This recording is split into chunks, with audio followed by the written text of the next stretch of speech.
Hey everybody, welcome back to Blu-Roy Movies. How you all doing? Well, before I went away for our weekend, I gave you a shelf video and we returned home today. So just for a little bit of synergy, I thought I'd give you another one. How about that, you lucky lot, or something like that. Anyway, but before I crack on with it, just a quick shout out. Now, a guy has been watching my shelf videos and leaving me some really nice comments, which is always appreciated. There's nothing wrong with having your ego stroke sometimes, is there? Yeah, he left me some nice comments and he told me that on his channel he'd been doing a similar thing. So I went over to his channel and checked him out, and yeah, he has been doing shelf by shelf videos and he's got some great stuff, and it's all in different genres. So yeah, he's another British guy. Go over there, give him a love. I'll link his channel down below. His channel is called Wrestling King. Yeah, really nice guy and knows his stuff and got some great films, and it's always enjoyable looking what different people have got. Yeah, so go over, give him a sub and give him some love and tell him I sent you over. So anyway, let's crack on with this shelf number 4. I'm just shuffling forward a bit. I'm on the seat now. We'll kick off with Paul Verhoeven's Black Book. A very, very good World War II French resistance film in... I think it's in French language. It's a long time since I watched it, but very, very intriguing. Keeps you invested all the way through the film. Paul Verhoeven, for me, very, very good director who can turn his hand to most things. Black Death, Sean Bean, medieval witchcraft type film, which I really enjoy. And does Sean Bean die? Watch it and find out. The 4K of Black Hawk Down, brilliant war film with Ridley Scott. Black Swan, Darren Aronofsky, that's easy for you to say. Yeah, good film, not seen it for a long time. Remember it being very, very weird. Natalie Portman, Mila Kunis, good to look at. Yeah, it's alright. Black Rain, another Ridley Scott film, and a crime film, not Ridley Scott's best, but it's a decent little crime thriller. Yeah, I didn't mind that one. Black Narcissus, Deborah Kerr, phenomenal. It's Powell and Pressburger who just churned out fantastic film after fantastic film, shot in beautiful Technicolor. Looks a picture, great story. Yep, highly recommend that. Black Mass, that's one I haven't got round to yet. Johnny Depp, Joel Edgerton, a good cast on it. Benedict Cumberbatch, Kevin Bacon, Jesse Plemons. Why haven't I seen this? Look at the cast on it. Yeah, I must get round to that one. Anybody, any comments? Please let me know about that one. Black Klansman, Spike Lee film. Yeah, one that I really enjoy. Bit of Black Panther, bit of MCU. Yeah, I don't mind. I'm not a big Marvel fan, but they're enjoyable. Blackthorn, Sam Shepard this time, Butch Cassidy.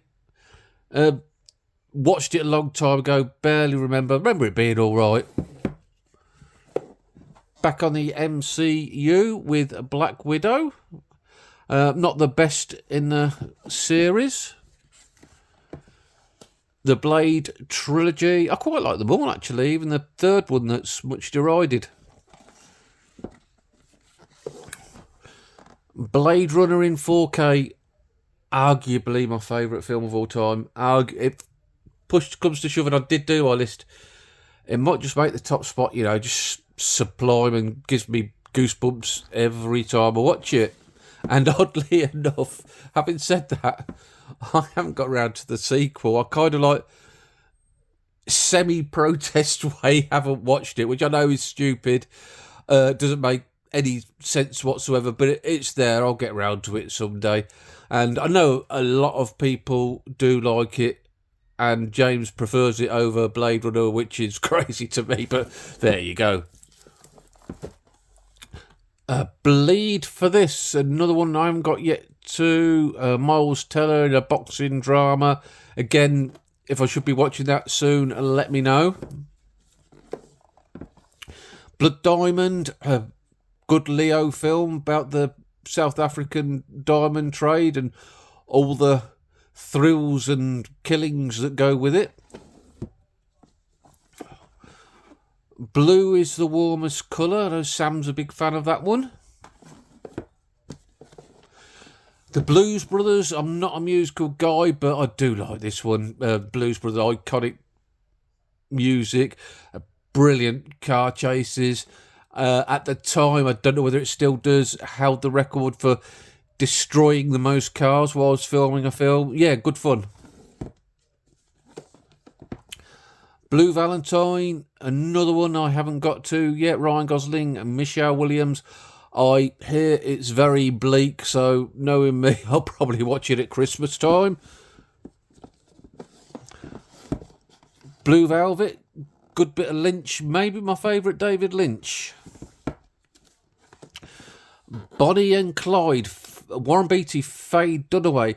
Now, as a subgenre, if you can call it a subgenre, I do like sort of like a Lovers on the Run type film, and this is arguably the best one. Yeah, very good film.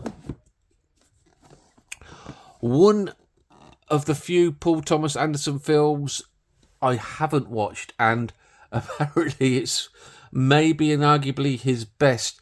Now, I think the thing, and I don't consider myself a prude in any shape or form, but I just think the subject matter just puts me off a little bit from sticking it in the player. The Book of Eli, Denzel, Gary Oldman, another bleak film, but it's pretty good. The Book Thief, a lot of fun. As Jim Tatro would say, I saw this theatrically. And I did, yeah. Jeffrey Rush, Emily Watson, Sophie Nelly, did I pronounce her name? Nellis. The book, yeah, good World War II, very family-friendly drama. Yeah, it was all right. Another one I enjoy, Borg versus McEnroe. These two characters were always big sports stars when I grew up and captured a lot of headlines. So, yeah, I enjoyed that. And now I do love the Bourne films. Maybe one of my favourite franchises. And you've got the Bourne Identity. Have them all on 4K. Bourne Supremacy. Bourne Ultimatum, my personal favourite. The Bourne Legacy, even without Bourne in it himself, I still enjoyed that. Jason Bourne, probably the weakest in the franchise, but you know what? I still enjoyed it for what it was. And then we've got Richard Linklater's brilliant Boyhood. What a feat of filmmaking. Yeah, set over, about 14 years, something like that. Yeah, brilliant. Really underrated 70s sci-fi, in my opinion. Boys from Brazil. Gregory Peck Lawrence, Olivia James Mason. Superb cast, superb film. The Boy in the Striped Pyjamas. Yeah, very hard hitting, very hard to watch. And yeah, I'll probably watch it at Christmas, knowing me, like I say. The 4K of Braveheart. Brilliant film. And if I was ever to do a top 10 underrated films, this could possibly make my list. Richard Gere in Breathless, a remake of the Jean-Luc Godard, I think 60s French classic, but I prefer this one. To me, the original is boring, and this one's a hell of a lot of fun. That might be a controversial opinion, but that's how I'm rolling with that one. 4K, a breakdown, Kurt Russell, looking for his wife, fantastic action thriller. If you've not seen Breakdown, give that a watch. Bridge of Spies, bit of Spielberg, Tom Hanks. I've only seen it once and I remember really enjoying it. So, yeah, I need to give that one a rewatch because, yeah, like I say, I really liked it. And then we've got A Bridge Too Far, classic war film. Everybody knows that. And least but no means least, one of my favourites, David Lean's Brief Encounter, Celia Johnson, Trevor Howard, masterclass of acting, absolutely wonderful romance film. So that's it. That's Shelf 4 in a nutshell, or in a movie room if you prefer. Thank you for watching, guys. I shall be back probably Wednesday and show the titles I picked up on my little weekend away. Yeah, I picked up a few things, went to CX, HMV, charity shops, that sort of thing, and grabbed a few things. So yeah, tune in Wednesday and we'll have a look at them together, shall we? Stop me getting lonely. Give me a big thumbs up if you've liked what I've done here today. Maybe think about subscribing if you're enjoying this series and you want to see more and you don't want to miss any, because it's unmissable stuff. Oh, what a load of crap I talk. Thanks, guys. Take care, and I'll catch you all on the next one.